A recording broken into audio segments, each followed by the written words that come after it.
इस कार्यक्रम के पुण्यार्जक हैं प्राचीन श्री अग्रवाल दिगंबर जैन पंचायत रजिस्टर धर्मपुरा, प्रधान श्री चक्रेश जैन, महामंत्री श्री विजेंद्र जैन, कोषाध्यक्ष श्री शेखर जैन, सचिव श्री नीरज जैन, मंदिर मैनेजर श्री पुनीत जैन, पंच कल्याणक महोत्सव समिति श्री 1008 पारसनाथ जैन मंदिर, वर्धमान कॉलोनी, सागर, मध्य प्रदेश।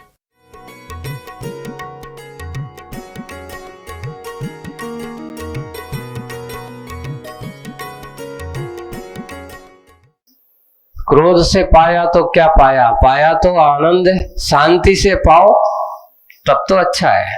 एक किसी ने कहा जाता है, किसी को जोर जबरदस्ती करके कोई चीज लेना और किसी व्यक्ति से प्रेम भाव से चीज लेना, दोनों में कितना अंतर होगा। क्यों? क्योंकि उसने अपनी इच्छा के साथ दिया है, प्रेम भाव के साथ दिया है, और एक मजबूरी में दिया हुआ हो। आपको मिल तो सकता है पर तुम्हें आनंद की अनुभूति नहीं हो सकती। आनंद की अनुभूति तो होगी, तो जो आनंद किसी से प्रेम से दिए पाने में होता है, उसके आनंद की एक अलग होता है। वही बात यहाँ पर सारे बातों करने के बाद, शांत रस के बाद अब कथन किया गया था, और उस आनंद की बात को यहाँ अब माटी अपना कार्य, नया उत्थान का कार्य प्रारंभ हो रहा है। माटी का उसकी यात्रा एक नवनिर्माण की ओर होने जा रही है। माटी को रोनने की क्रिया के समय ये रसों की उत्पत्ति हुई थी। अनेक प्रकार के रस, 10 प्रकार के रसों का वर्णन यहाँ पर किया गया। रोदन क्रिया होने के बाद अब आगे का कार्य यहां पर चालू होता है। पेज नंबर 160 निकाल लो, पेज नंबर 160, मुख माटी में 160 नंबर पेज से आज शुरू होता है। रसराज रस पाक, रसराज रसों का राजा, और रसों में जो पाक है वो पाक, ऐसा रस पाक। शांत रस की उपादेयता पर बल देती हुई पूरी होती है इस माटी की रोदन क्रिया। शांत रस को क्या देते हुए? उपादेयता। सारे रसों में अगर उपादेय कोई रस है तो वो कौन सा रस है? शांत रस। बाकी सारे के सारे रस कोई महत्व नहीं रखता। तो वही है रसराज, सारे रसों के राज। जैसे भोजन में रसराज अगर होता तो नमक है ना, वैसे ही इन 10 रसों में सारे रसों का राज अगर कोई सरताज था तो वो कौन सा रस था? शांत रस। रसपाक, पूरे के पूरे रसों का फल अगर कोई था तो वो शांत रस की उपादेयता पर बल देती हुई पूरी होती है इधर माटी की रोदन क्रिया भी। माटी की रोदन की क्रिया पूरी हो गई और पर्वत शिखर की भांति धरती में गड़े लकड़ी की राड पर यानी लकड़ी की राड पर हाथ में 2 हाथ की लंबी लकड़ी ले, हाथ में 2 हाथ की, कितने हाथ की? ये करीब जो हाथ हो गया 1 और ये हो गया 2, तो ऐसे करीब 2 हाथ की एक लकड़ी ले, लकड़ी के लो अपने चाक को घुमाता है शिल्पी, अपने चाक को घुमाता है शिल्पी, फिर घूमते चाक पर लौंद रखता है माटी का। घूमते चाक पर लौंदा रखता है माटी का, लौंदा भी घूमने लगता है। अब जैसे ही उसने माटी का लौंदा रखा और रखते ही लौंदा भी घूमने लगता है चक्रवत तेज गति से, कि माटी कुछ कहती है शिल्पी को, जैसी वो माटी घूमती है, लौंडा घूमता है, तभी माटी कुछ कहती है। किसको? शिल्पी को। सृज धातु गति के अर्थ में आती है। सृज धातु जो है वो कौन के अर्थ में आती है? गति के अर्थ में आती है। सम यानी समीचीन, सार यानी सरकना। सम यानी समीचीन, सार यानी सरकना। जो सम्यक सरकता है वह संसार कहलाता है। संसार की परिभाषा यहाँ देखो, सूरज राजू गति के अर्थ में, चलने के अर्थ में, और यहाँ संसार भी क्या है? चल रहा है। हर व्यक्ति का चल ही रहा है। संसार में कोई किसी का रुका नहीं है, कोई रुकने वाला भी नहीं है। तो सम यानी समीचीन रूप से, सार यानी सरकना, यानी जो सम्यक सरकता है वही संसार कहलाता है। काल स्वयं चक्र नहीं है,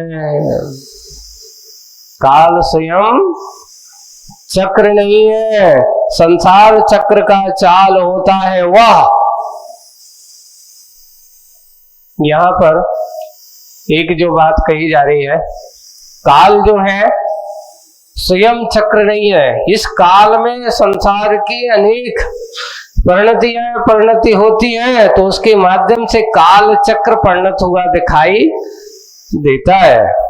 इसलिए संसार चक्र का चालक होता है वह। यही कारण है कि उपचार से काल को चक्र कहते हैं। इसीलिए हमारा भैया, आप लोग कहते हैं हमारा काल चक्र थोड़ा अच्छो नहीं चल रहा हो।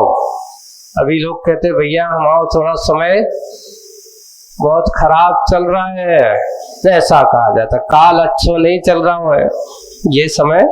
उपचार से काल को चक्र कहते हैं। इसी का यही परिणाम है कि चारों गतियों 84 लाख योनि में चक्कर खाती आ रही हूं। कौन कह रही है? माटी शिल्पी से कह रही है। मैं 84 लाख योनियों में, इन चारों गति की 84 लाख योनियों में, ये चार गतियों में कितनी योनियां हैं? 84 लाख योनियां हैं। इन 84 लाख योनियों में ये संसारी जीव कब से भटक रहा है? अनादिकाल से भटक रहा है। एक बार एक पर्याय में आता है, फिर दूसरी पर्याय में चला जाता है, दूसरी पर्याय पूरी होती है, तीसरी पर्याय में भटक जाता है, पर्यायों के ऊपर पर्याय, पर्यायों के ऊपर पर्याय। यही परिणति संसारी जीव की संसार में आज से नहीं, कब से बनी हुई है? अनादिकाल से बनी हुई है। कब तक रहेगी? कोई मनुष्य गति में गया, देव गति में आया, देव गति से फिर मनुष्य हो गया, त्रियंश हो गया, और कोई परिणाम ऐसे किए तो नरक गति में भी चले गए। गतियों का चक्कर आज का नहीं है।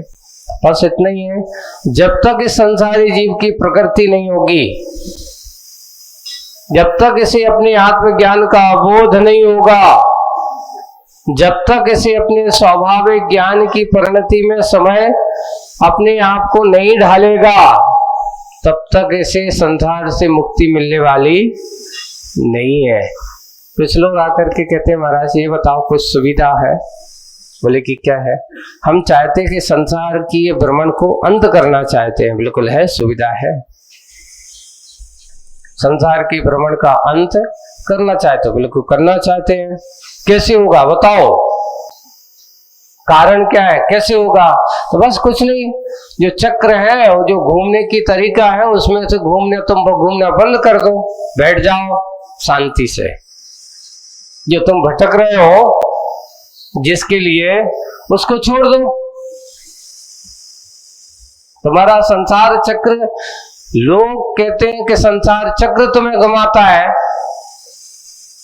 नहीं, हम उस चक्र को घुमाने वाले। आज तक अपने यहाँ लिखा है धर्म द्रव्य, अभी अपन ने तत्वार सूत्र में पढ़ा है, धर्म द्रव्य अधर्म द्रव्य, काल द्रव्य, ये सारे के सारे उदासीन निमित्त हैं। आप चलोगे, चलने में सहयोगी होंगे,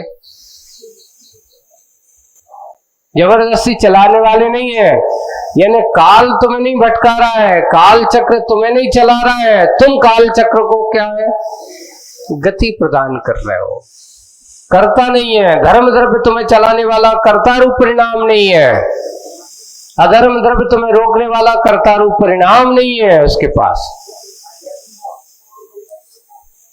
ये द्रव्य आपको क्या करने वाले हैं, आपके सहयोगी बनने वाले। चलो तो हम सहयोगी हैं, रुको तो हम सहयोगी हैं। ऐसे ही हम सारा का सारा ठीकरा किसके ऊपर ठोक देते, अरे भैया ये पंचम काल है।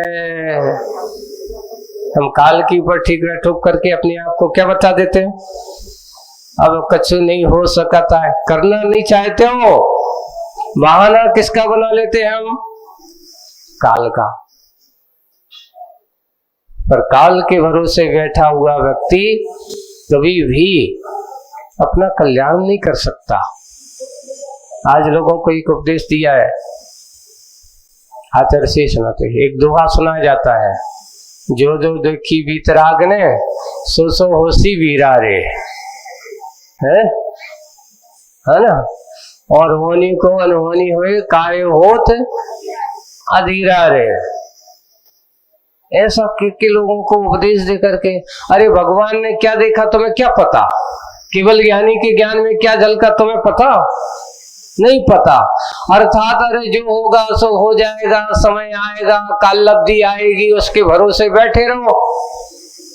तो एक काम करो, काल लब्धि के भरोसे बैठे रहो तो ये भी सोचना चाहिए हर जगह काल लब्धि के भरोसे बैठना चाहिए। कैसे, पर हाथ नहीं चलाना चाहिए। सामने थाली लगी है, दिखा रहे काल लब्धि आएगा, भूख मिट जाएगी, भूख मिट जाएगी, ऐसा सोचो, ऐसा नहीं हो सकता। उसमें तो क्या करना पड़ेगा, पुरुषार्थ करना पड़ेगा, उठा के खाना पड़ेगा, तभी पेट भूख मिटेगी ना। यानी बिना पुरुषार्थ के जैसे भोजन से भूख आपके हाथ में सामने हो, सोचने से भूख मिटने वाली, ऐसे तुम लोग जो कहते ना, जो जो देखी बीतराग ने, अरे भैया काल लब्धि आएगी, जो होगा सो हो जाएगा, अपन कुछ नहीं कर सकते।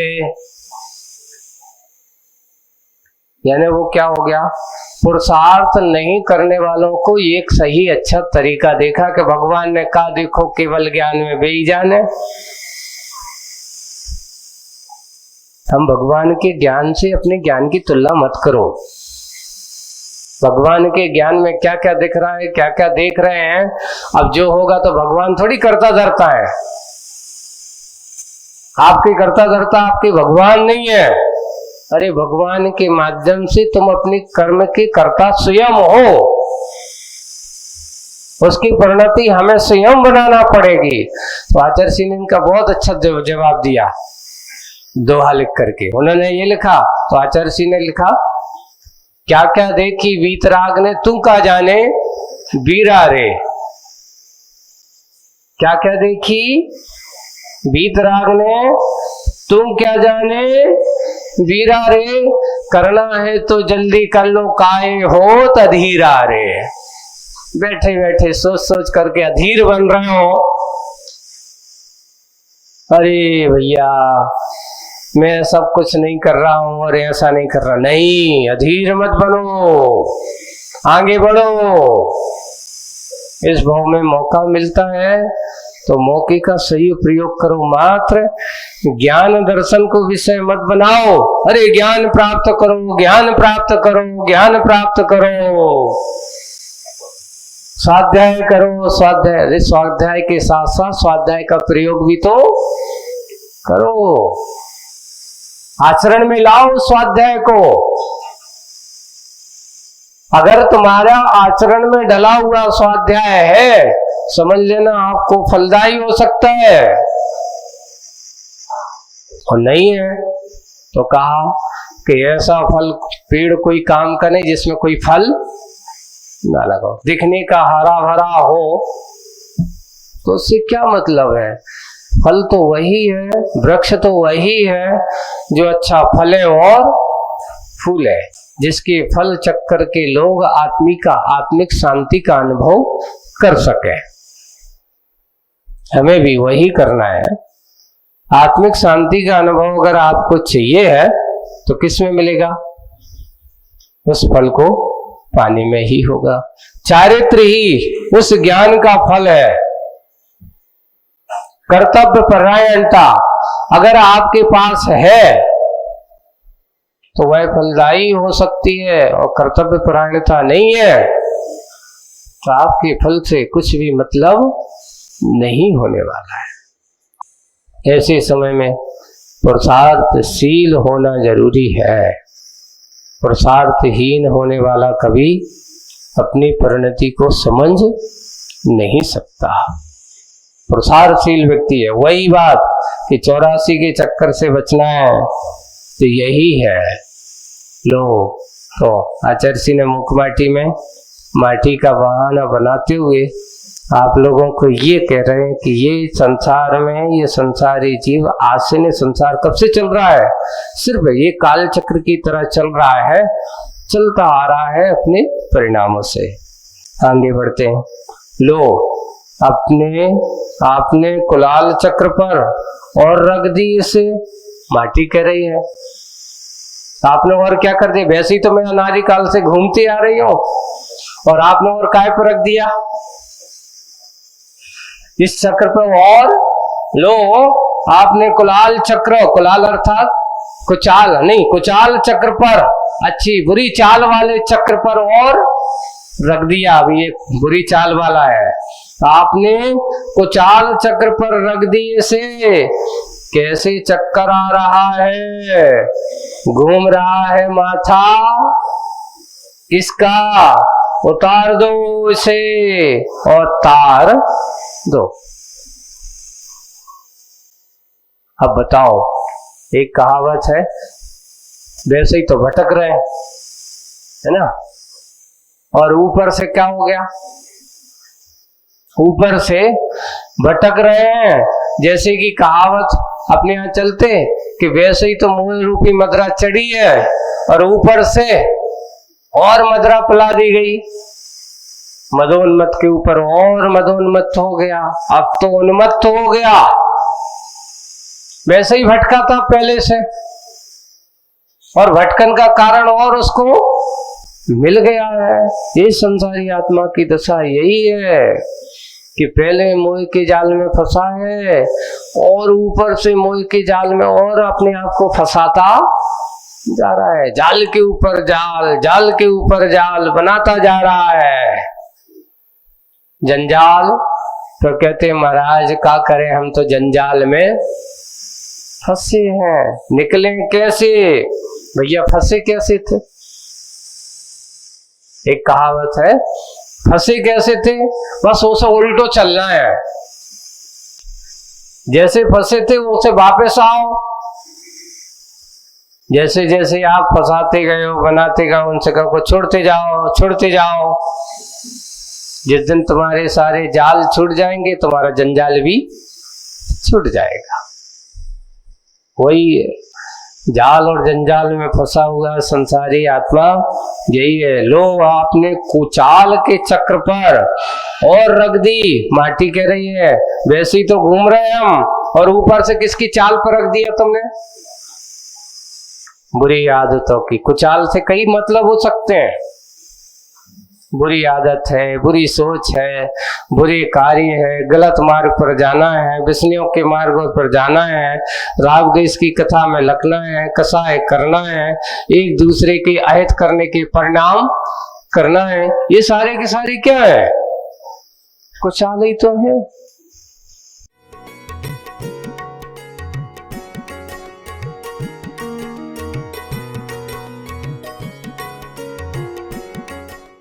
इस कार्यक्रम के पुण्यार्जक थे प्राचीन श्री अग्रवाल दिगंबर जैन पंचायत रजिस्टर धर्मपुरा, प्रधान श्री चक्रेश जैन, महामंत्री श्री विजेंद्र जैन, कोषाध्यक्ष श्री शेखर जैन, सचिव श्री नीरज जैन, मंदिर मैनेजर श्री पुनीत जैन, पंच कल्याणक महोत्सव समिति श्री 1008 पारसनाथ जैन मंदिर, वर्धमान कॉलोनी, सागर, मध्य प्रदेश।